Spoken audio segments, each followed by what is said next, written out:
জলাভূমিটা ঠিক কি? তারা কি শুধু কলকাতার বৃক্ষ? কোটি কোটি মাছ এবং ফসলের মজুদ, জীববৈচিত্র্যের কেন্দ্র, কাঠ, পিট ও ভূমির সম্পদের ভাণ্ডার? নাকি তারা কেবল আরেকটা স্থান, আরেকটি বাস্তুতন্ত্র মাত্র? নাকি তারা আরো বেশি?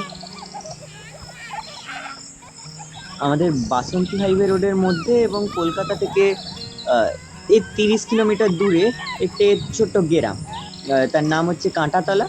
এবং তারই মধ্যে একটা স্মল, যাকে বলে স্মল ভিলেজ আর কি, তার নাম হচ্ছে মাকালতলা।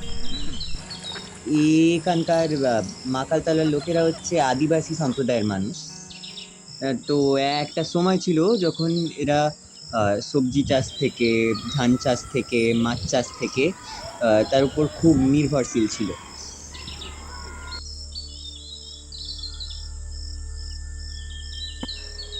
জলাভূমি আর নেই।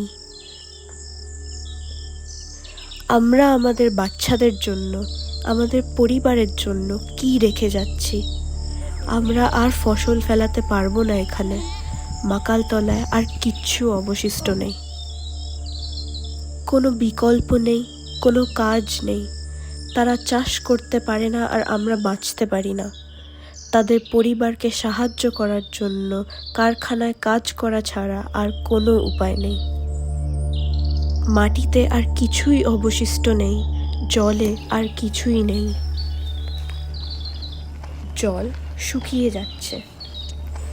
কয়েক মিনিটের বেশি তার পাশে দাঁড়িয়ে থাকা যায় না।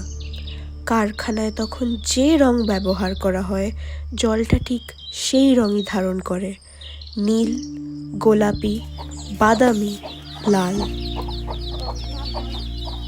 আমরা আমাদের সংসার, সব আশা, ভবিষ্যৎ এবং সমগ্র জীবন হারিয়ে ফেলি।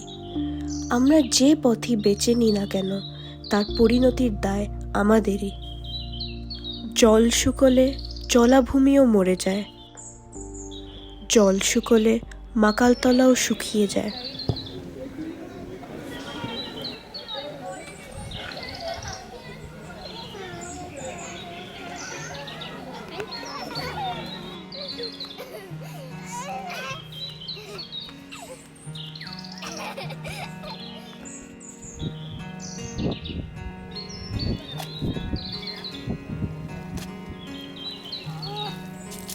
জল শুকোলে আমরাও নিঃশেষ হয়ে যাই।